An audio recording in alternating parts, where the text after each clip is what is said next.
traces de lourdes tortures. Il est très important que cela soit su. Les cicatrices liées à des violences policières qui n'étaient pas exceptionnelles. J'ai vu des corps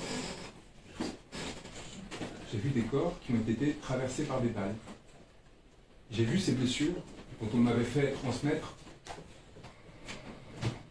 des photographies, des preuves documentaires qui ont été adressées à la Cour pénale internationale et aux juridictions françaises. Je les ai vus de mes propres yeux, entassés par centaines, dans des conditions inhumaines, inimaginables, dans lesquelles des individus ne peuvent se déplacer faute d'espace pour aller uriner, sont obligés de faire leurs besoins sur place, souillent et entachent ceux qui sont à leur côté et restent pendant des heures dans cette position sans pouvoir s'allonger, s'écarter ou tout simplement circuler. Cette situation, elle est le fruit direct des choix politiques qui ont été faits par le régime actuel.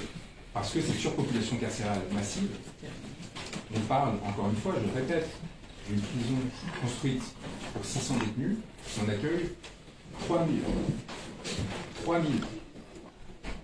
Cette situation, elle est le fruit du choix d'une répression féroce, massive, utilisant la justice pour éliminer les adversaires politiques. Les adversaires politiques à toutes les échelles. Il y avait à mes côtés des individus qui ont été placés en détention provisoire par des magistrats sur ordre direct du président de la République, parce qu'il s'était senti offensé d'une comparaison qu'il avait pu faire sur un poste critique. C'est important d'entendre. Ces hommes, c'est des pères de famille, cet homme en particulier, Mohamed Bilal Diop, est placé en détention provisoire, sans jugement, depuis plus de 4 mois, pas quasi judiciaire, maire d'une commune. Il continue d'ailleurs à exercer depuis la prison de son mandat, comme il le peut.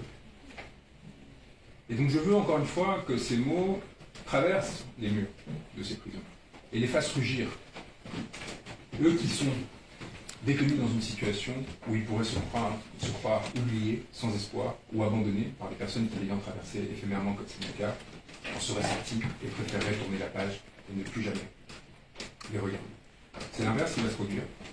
Ils ont commis l'erreur fondamentale de me faire voir ce qui ne saurait être vu, parce qu'encore une fois, même mes confrères n'ont pas accès aux chambres de détention, qui sont évidemment contenues au niveau des parloirs, et qu'ils entendent ce que leur dit. Mais moi, je me suis retrouvé au milieu de ces personnes, de leurs espoirs, de leurs craintes et de leurs inquiétudes, et c'est ce qui m'a amené à demander à Ousmane Sonko d'arrêter sa garde à vue, pardon, sa grève de la faim, parce qu'ils ont besoin de lui. Ils ont besoin de cet espoir qu'il représente. Parce que cet espoir, c'est tout simplement celui de retrouver une vie normale.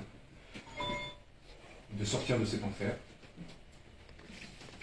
Il faut aussi que les personnes qui se rendent au Sénégal pour faire du tourisme, pour retrouver les leurs, aient conscience qu'à quelques pas de là, sur la corniche de Dakar, au centre de la Dakar, des milliers d'êtres humains sont entassés comme de la volaille. Parce qu'ils ont osé penser, lutter, militer.